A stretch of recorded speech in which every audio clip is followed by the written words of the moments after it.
Hello, we are Geeks Assembled, and today we are discussing a musical album by a group from a little-known city in the UK called Manchester. We have four people in the band. We have Mike Joyce, Andy Rourke, Johnny Marr, and someone with a name called Morrissey. We are talking the Smiths, and we'll be discussing their third studio album, released in June of 1986. The Queen is Dead. This album was heavily influenced by the Stooges, Velvet Underground, and the Detroit garage rock sound, according to Johnny Marr. It's also been quoted, well, not quoted, as in voted.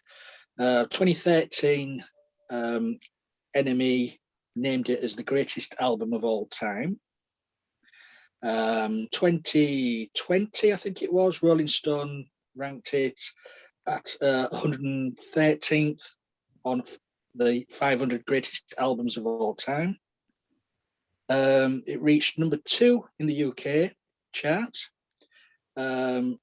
Peaked, now this is where the Americans peaked at number 70 in the USA.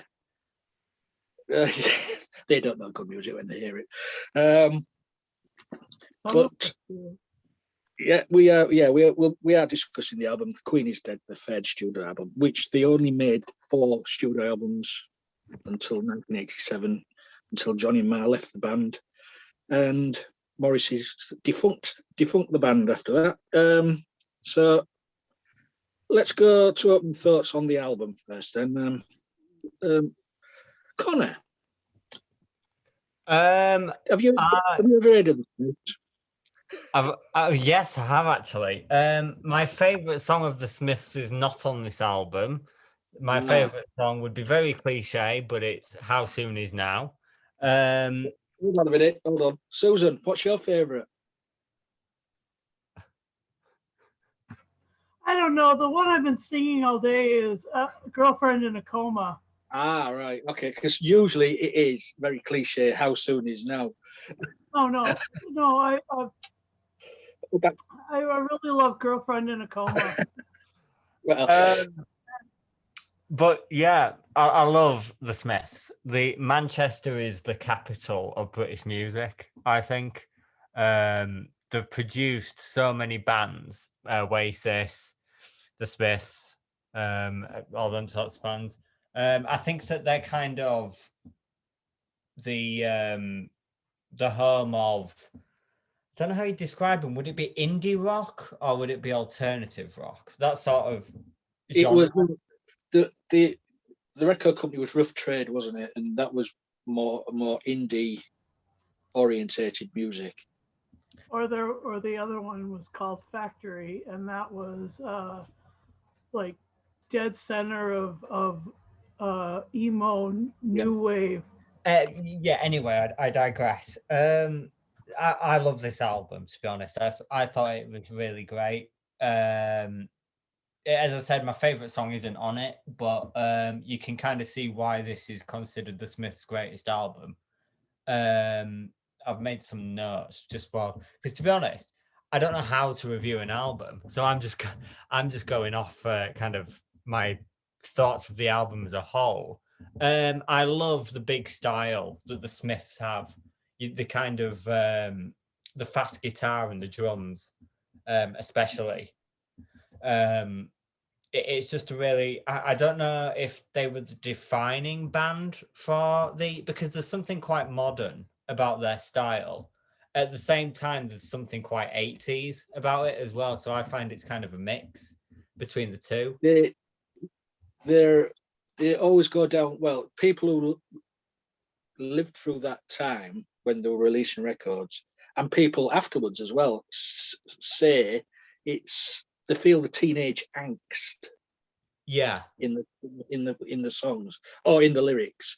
It's mostly the lyrics. It's mostly the lyrics. You can bet bands like Blur and Oasis and stuff were inspired in some way by the Smiths or the music that they represented.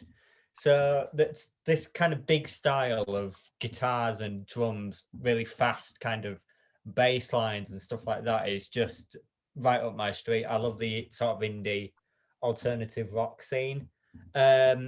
Particularly the songs that I particularly liked was obviously the title song, The Queen is Dead. But I also liked what's the name of it? Is it Bigmouth Strikes Again? Yeah, that's also a fantastic song. And I'll tell you what, I didn't realize it, but some of their lyricism as well, particularly in the song "There Is a Light That Never Goes Out," a 10-ton truck kills the both of us.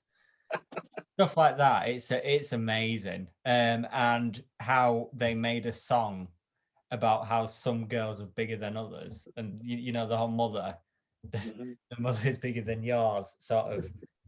It's just great lyricism. It's funny as well, which is kind of a bizarre kind of mix for alternative indie rock. Morrissey's singing style, yeah.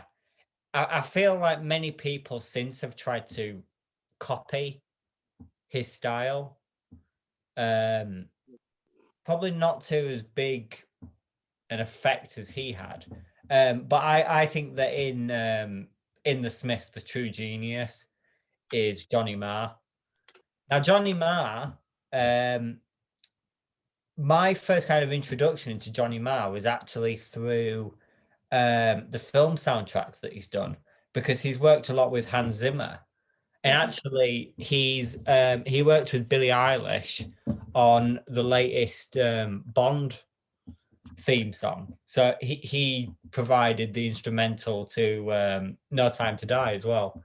So I think that it'd be interesting to see how, because he's also worked with Hans Zimmer on that soundtrack, it'll be interesting to see his guitar work in a Bond film, to be honest, because I think that Johnny Marr is one of the greatest guitarists to ever live. I think he's a genuine genius. And I love watching interviews because he's just like a typical Mancunian, to be honest with you.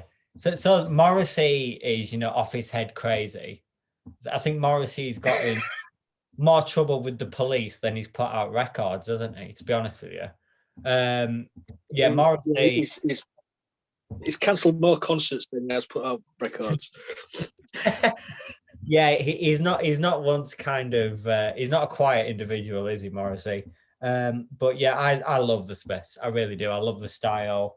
This album, there's a few tracks on it I didn't like. Is it Mr. Shankly? I can't remember the exact title. Frankly, Mr. Shankly. Yeah, frankly, Mr. Shankly. I didn't particularly like that. There's a few kind of slower songs that I didn't really feel mixed in well. But to be honest, and it's a shame, to be honest, that I wasn't alive at the time, or we're not doing this review at the time, so I can kind of gauge the cultural impact on it, because I know that it had a cultural impact, but kind of when you look at it retrospectively and from someone that didn't grow up through that era, it's difficult to tell how much of an impact it had.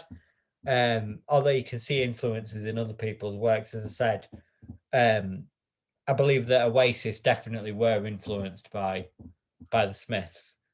But yeah, I think that, yeah, the Smiths are just, I can't say much more than they're geniuses. I think that they're one of the best British bands ever. I would put them in the top 5 at least. Cool. All right. Well, for someone who's never heard of the Smiths before and never listened to them before, he's got a lot to say about them. They're one of his favourite bands. Susan, over to you. The Queen is Dead. You muted. Oh, there we are. Song of the Queen. Yeah, this album has some absolutely sweet jangly rock. I think that's one of the ways that they describe it. It's jangle rock because it's got that the Johnny Marr jangle guitar and beautiful drum work and there must have been something in the water. There must be something in the water in Manchester that makes people into fantastic musicians. I mean, I really, I adore Morrissey. Morrissey went, um, in terms of gender identity and identity politics, he went there before anybody else did, or they went there before anybody else did. You know, they said that they had, that they were part of the third gender. And that was revelatory because everybody was binary focused at that point. Every single person I knew was binary focused. But anymore, that is completely, Morrissey kind of broke through that. And so, yeah, and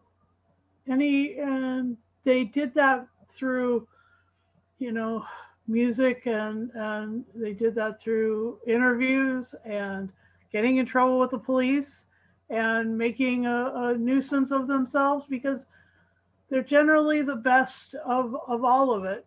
You know, that was what was fun, is that, you know, there's tons and tons of drugs and sex and you know, power and play at going on in Manchester at the time. And man, I don't even know how to describe what a beautiful thing it is that the Smiths did. And the Smiths were like, they were captivating. They had such a beautiful sound. The band was, it was, you know, they take you places, they transport you. I mean, you hear one of their songs and it starts to make you bigger inside because there's so much going on. And they tell stories so well with their songs. I mean, I've copied down some lyrics, and I didn't know that the Queen is Dead was called "Take Me Back, Dear Old Blighty." Well, the song is called "The Queen is Dead." Oh. The beginning of the song, they've used an old excerpt of an old song. That's an old recording of someone singing "Take Me Back to Dear Old Blighty." Oh, all right, never mind. So anyway, I was just I was so surprised, but I guess I was wrong. Anyway, they anyway, I love the fact that it talks about drugs. It talks about breaking into the palace. It's like that one guy who went and hung out with Queen Elizabeth II, who broke into her dormitory and was like, "Let's hang out. Let's talk for a little while. Let's have tea." Yeah, Fagin. His name was Fagin. Fagin, that's the one. That's the bloke. Anyway, this reminded me of him. I mean, this song was like, can we? I don't know, like something about going for a walk where it's quiet and dry. Talk about precious things. But when you're tied to your mother's apron, no one talks about castration. I mean, like. But all these lyrics are all down to Morrissey, because I said Johnny Marr did the music, and it was all handed to Morrissey for the lyrics. It's like the Bernie Taupin and Elton John situation. Yes, right. Yeah, I carry on, Susan. Anyway, it's like, and the other thing that reminded me of Fagin, and this is, it's so lonely out on a limb. Life is so lonely when you're lonely. Life is, and I mean, yeah, that was that. And then songs like Vicar in a Tutu, that also takes you places. It's a great story. you know, he just wants to live his life his way. Monkish Monsignor, the head full of plaster. My man, get your vile soul dry cleaned. Oh my God, hilarious. I am a living sign. Come on. It's just so fun. And then some girls are bigger than others, as Connor mentioned. I love that song because I'm a big girl. I kind of, you know, kind of resonates, and the story the story it tells is of Anthony and Cleopatra. You know, it was great. It was really cool. And I just really enjoy this, and I'm really glad that we're reviewing it. And we can go song by song if Lee wants to later. I'm happy to do whatever. Okay. I mean, let me do my bit. Yeah, when I was growing up in the 80s, I was there, Connor. The Really, you don't look a day over 80. I missed the 80s in the UK, but I was there too. I really, you know, got into the band back then. Yeah, when the Smiths burst onto the scene, I don't think people knew how to take them. Some people warmed to them straight away. Who were these four-piece, and who was the lead singer there in his silk shirts with a bunch of flowers sticking out of his back pocket, prancing about on stage, wearing an hearing aid. Some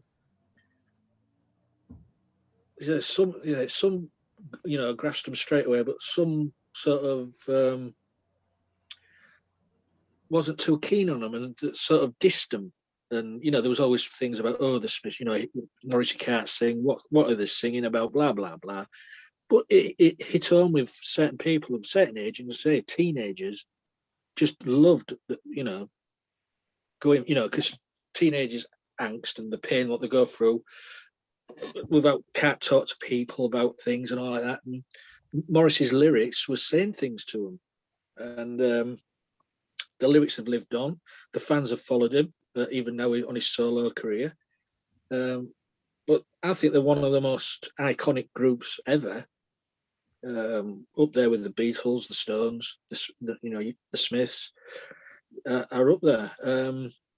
In this album, for me, out of the 4 studio albums, for me, the last 2 albums they did, this one, The Queen is Dead, and the one after this, Strange Ways, Here We Come, for me, are my 2 personal favourites. And so I was either happy to do this one or the other one. So, and the other one, Susan's got Girlfriend in a Coma on it. So the other one, what? The other album, What's Favourite of Mine, has got Girlfriend in a Coma on it. Strange Ways. Yeah, that's right. But yeah, it's just a brilliant album. From track to track, I don't think it's got any bad songs on there. There is some songs weaker than others, but I don't think there's any bad songs on there. I mean, say, Queen is Dead, as you say, it starts off, take me back to dear old Blighty. You think, where's this heading to? And then he's singing about Charles appearing on the front of the Daily Mail, wearing his mother's wedding veil. It's just a brilliant lyrics, which sort of ties well together with Johnny Marr's guitar. As Connor says, Johnny Marr's guitar is so brilliant, and of course as well the Mike Joyce's drums.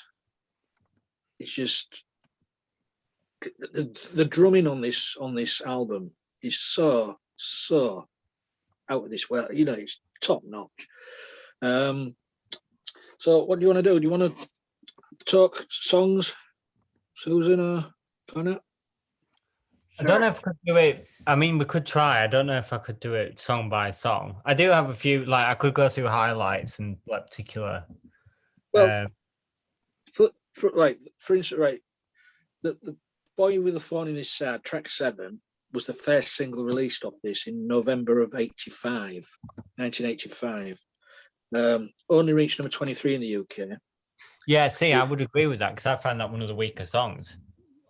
But Morrissey has stated that this song is his favourite Smith song ever.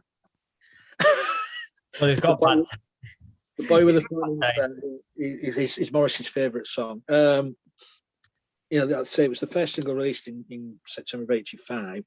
It charted fairly better in Ireland, but it didn't really chart anywhere else. And then the follow-up single, Bigmouth Strikes Again, second single of May 1986, only got to number 26. Didn't chart really in America or anywhere like that. Because it was an homegrown talent. This, I don't think I think Susan and all like over in America sort of hate all this British invasion and hate it on the radio, but I don't think they embraced them as well as we did. And then the third single, now this is this is what gets me. The third single, There Is a Light That Never Goes Out, was only released as a single to promote a compilation album in 1992. So it was never released as a single when this record was released. It was 1992 to promote, I think it was the best of or something like that. And it reached at number 25, the single. And There Is a Light That Never Goes Out was voted by NME as the 12th greatest song of all time. Not bad going. Number 12. I mean, it's got great lyrics. Like I said, I think it's like there's something comedic about, the fact that they're talking about 10. Morrissey's lyrics are always comedic. If he can get a double entendre or whatever into a song, he will do. Yeah. I mean, frankly, Mr. Shankly, was it a flatulent pain in the ass? I mean, I know you don't like the song, but the lyrics are just so. Yeah, I think their lyricism is just incredible. I think actually, because to be honest, when you were talking about how people didn't particularly take to the Smiths, that seems like something that's kind of all Manchester bands seem to have that same issue, because not everyone took to Oasis, not everyone took to Happy Mondays, not everyone took to the Smiths. But they all have this kind of arrogance. It's not everyone. You got to admit, everyone took to New Order, right? Not really, no. Oh. It's kind of like they all have this swagger about them. Yeah.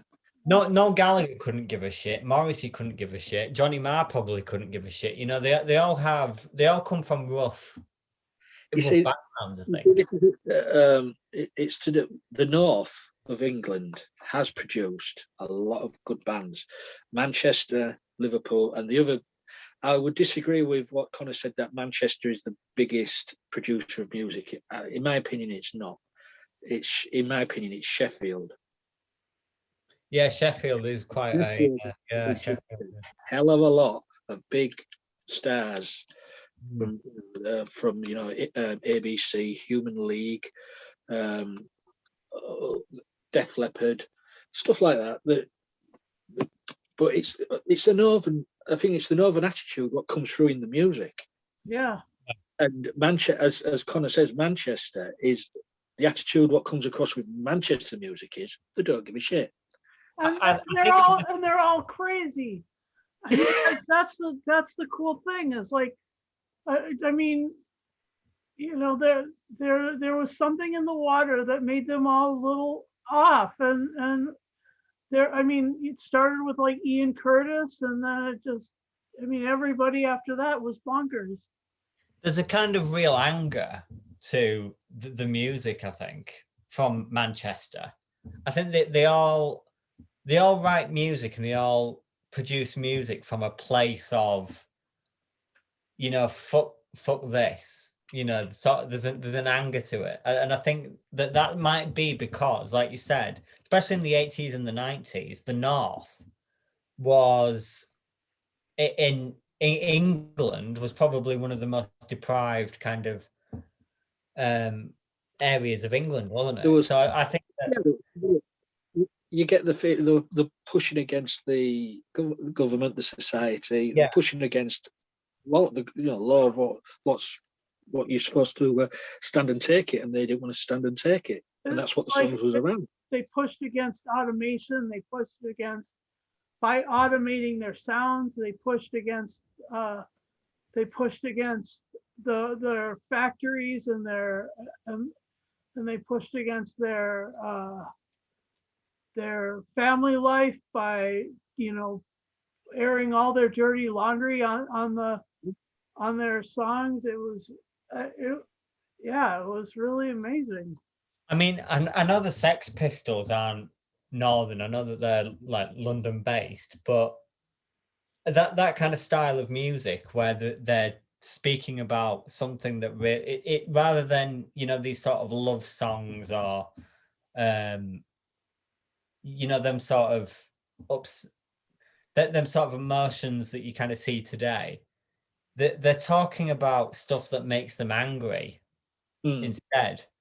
And I think that produces better music than when you write about the time that, you got your heart broken or, you're upset or something. I know that anger can be taken as being upset as well. But I think when you write music from a place of anger, which I think most bands in Sheffield and Manchester did, that produces just way better music. And I think, to be honest, you're right to point out Sheffield as a great place for music, and Liverpool as well. Liverpool, Manchester, it's always the North. Yeah, I think it's one of the kind of best things about the North is the music that we have. Yeah, I agree there. I mean, what's the other track on Vicar in a Tutu? That's just a fun track. Yeah, that's funny. That's just That Johnny Marr said that was just a throwaway song. It could have been on the album. It could have been left off the album, but they just put it on there because it's a fun song and it goes against the norm of what the people expect from them. Because they're all, usually they're kicking against the pricks. But this song is just a fun song. So, and you say you've got I know it's over. That's one of my favourite songs on here. Maybe kind of don't like that one, the slow one. Mother, I can feel the soil pouring over my head. It's just a brilliant, heartfelt song, that one. And the Never Had No One Ever. That's mostly a heartfelt song from Morrissey's point of view.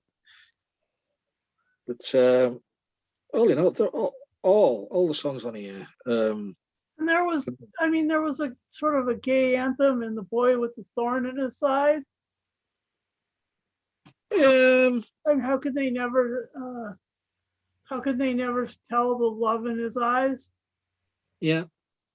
This is it, because back then and maybe now as well, people were interpreting the songs how they wanted to interpret them, because Morrissey never really sat down and said this is about this and this is about that. No, but he did say some pretty provocative things in interviews. Oh yeah, He was never without a blinding moment where he was just like, he blindsided the interviewer. It was hilarious. But he's never sort of explained his songs. No. He's as you say, he's quite open and verbal about other, what he wants to talk about, but he's never sat down and dissected his songs and said this is definitely about this and this is definitely about that. It's up to the listeners. None of you Brits ever did that. Yeah. I don't even think the Beatles and the Stones ever did that, but I get a little I mean, there's a lot of cultural stuff that I miss, but I catch a lot of it though. Yeah. I didn't miss that. The Boy with the Thorn in His Side is beautiful and haunting, and I mean, maybe it's just that all my friends in the clubs on the West Coast were all into that song, and that was showing their families who they were. Oh, And then say, Meet Me by the Cemetery Gates. Another wonderful song. But as you said, Susan, it's jangly guitar music. It's I don't know. People say, oh, it's so depressing. It's so depressing, but I don't see it. I don't see the depression. It's just songs what are heartfelt and they mean something to the person who's wrote these songs. And these songs touch other people in a way that other music doesn't. yeah. It's I don't know. Isn't it sort of like? Couldn't you say this that the Smiths also helped like plant the seed for goth? Well, no, goth was roughly around the same time, wasn't No, it? goth started in like the 90s, late 90s. No, goth was 70s, wasn't it? goth came out of punk. I'm trying to think of. I mean, you had the Cult, which was sort of goth. Sisters of Mercy, they were all in the 80s. The Fields of Nephilim, That's they were in the 80s. London After Midnight was 80s. Okay, you're right. Sorry. I don't want to put you in your place, Susan, but sit down. So anything else we would like to say about this album? Or the I've Smiths? got to mention another great band from Sheffield, Arctic Monkeys. There you go, you see. There you go. No, I mean, I love anything from the Smiths. Johnny Marr, I think, is the genius. So I know Morrissey is a genius, but I think that Johnny Marr is my favorite member. But you know how you pick your favorite Beatle? I'm going to pick my favorite Smith, and I'm going to go with Johnny Marr because I think Johnny Marr is just amazing. Johnny Marr helped with Walking Down Medicine. Yeah. I mean, I think Johnny Marr has been ignored, and so like Morrissey has taken the limelight away from him. Yeah. I don't know if that's warranted or anything, but because Morrissey's music is more well known than Johnny Marr's. Yeah. I mean, we all know. We know electronic, that phase he went through, and his solo stuff. But you say the Smiths to anybody, the Smiths, they always say about Morrissey's stuff material. They don't really say Johnny Marr. They don't say Andy Rourke. They don't, Mike Joyce. It's always Morrissey. Well, I suppose that case of being the front man, I suppose. Yeah, but what makes songs like How Soon Is Now my favorite song of the Smiths is the instrumental.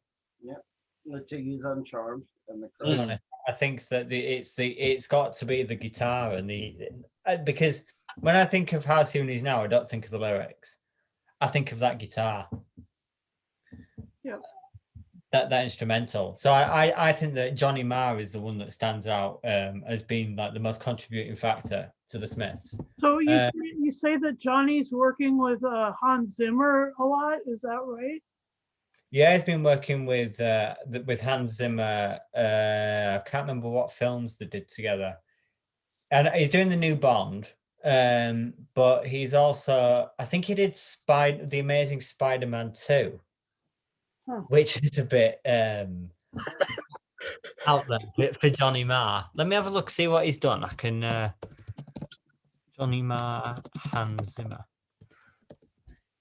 Yeah, so for me, the Smiths is one of the groups what always sums up the 80s for me. Also because they also worked with, the film work they did for particular promotion videos for some of the songs made by Derek Jarman, who was quite used his imagery on some of their make their videos look great, and they still look great today. So, anything else before we? He was honored by the N. I don't think so, to be honest. But yeah, I love the Smiths, to be honest. I do. I love all Manchester derived music. I don't think there's a band from Manchester that I don't like. Happy Mondays, like I can take it or leave them, to be honest, because I don't think that they did much. They didn't really do much music, did they? They were more about the personality. Yeah, I know what you mean. Yeah, because Sean Ryder, yeah, I think he's more about personality than he's about talent, isn't he? Rowetta is really the center of Happy Mondays.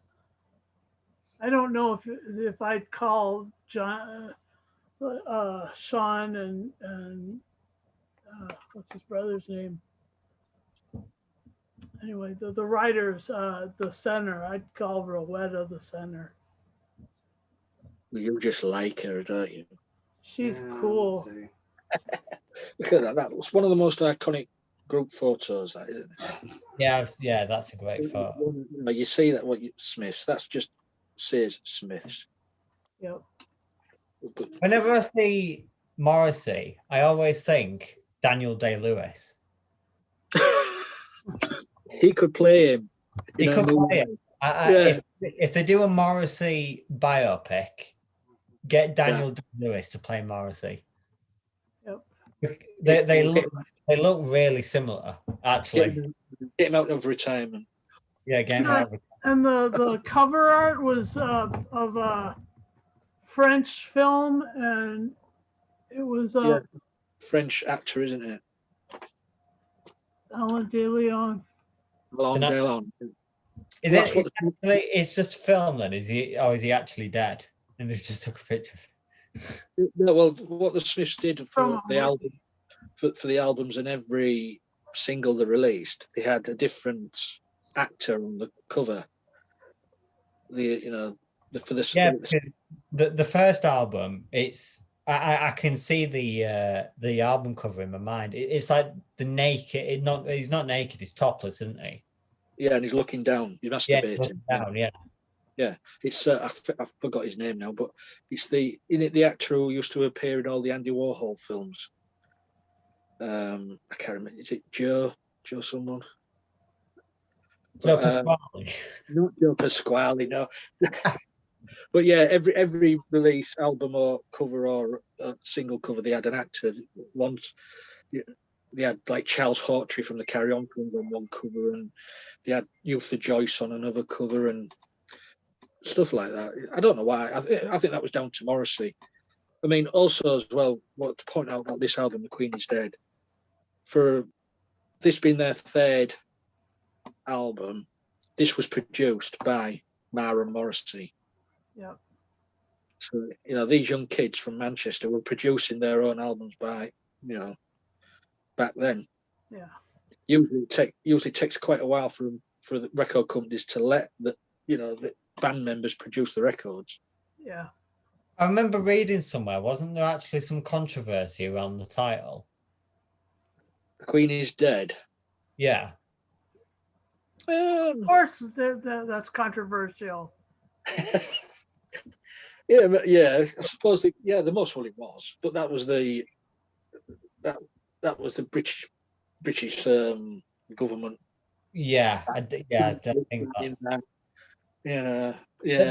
That's actually also just kind of an illustration of the sort of temperament and the attitude I was talking about with northern bands. They can name an album, The Queen is Dead, or they can name a song, Vicar in a Tutu, which many would see as blasphemous, but they just don't give a crap. Well, the reason this whole album came up was because I had mentioned that some vicar, we were talking, and some vicar was in, and I called it a frock, and he said, "What, like a vicar in a tutu?" And we were like, talking about the Smiths. Vicar in a tutu. I just love that. That's what I mean. You can get really melancholy and really well meant lyrics with a song, and then you get Rickarina Tutu. It complements all the seriousness, I think. Yeah. It just really goes well together. Just gels so well. Anything else you'd like to say about the album before we move on? No. Okay. No, that's it. Well, how we usually score the albums, Connor, is by the number of tracks on the album. There's 10 tracks, so it's out of 10 tracks today. Right, okay. So final say and score then. Uh, Susan. Ladies first. No. You. I- Go ahead, Connor, if you want. no, Oh. you go ahead. No. Right. Well, because it's Sublime, and because not the band Sublime, but because it's the Smiths and they are Sublime, I will give us 10 tracks out of 10. No question in my mind. Mhm. Right then. So Connor, final say and score. It's very Smithy, and I like stuff that's very Smithy. Yeah, Very smithy. it gets 8.5 out of 10 from me. All right. For an album released in 1986, The Queen is Dead. That makes it. I mean, this is 2021 now. That's 35 years ago. Yep. 35 years ago, before Connor was born. Yeah, 10 years. 10 years it would be. Yeah. 10 tracks on there, and as I said earlier, it's one of my favorite albums by the band. So out of the 10 tracks, I'm going to give it 10 2-2s out of 10.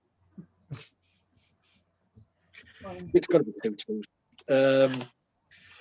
It could have been the Walkman melting as the flames rose up a Roman nose, but that's another lyric there as well. I give it a 10-ton truck out of 10. Yeah. But so that's our little review of The Queen is Dead album by the Smiths. So I'd like to thank Susan and Connor for taking the time out today and discussing it. It's always appreciated. It's good to talk stuff like this. You guys out there, let us know what you thought of the album, or what you thought of the group, the Smiths, or Morrissey, Johnny Marr, or the two of the members. Please leave a comment below. If you subscribe to our YouTube channel, press the notification bell and you'll get notified every time we put up a new video. If you want to join us on these things, and say we do albums, we do audio dramas, movies, TV stuff, please leave me a message, or any of the members, and they'll pass it on to me and we'll get you on there. We're on YouTube, as I say, we're on Facebook, we're on Twitter, we're all over the place on social media, so please get in touch.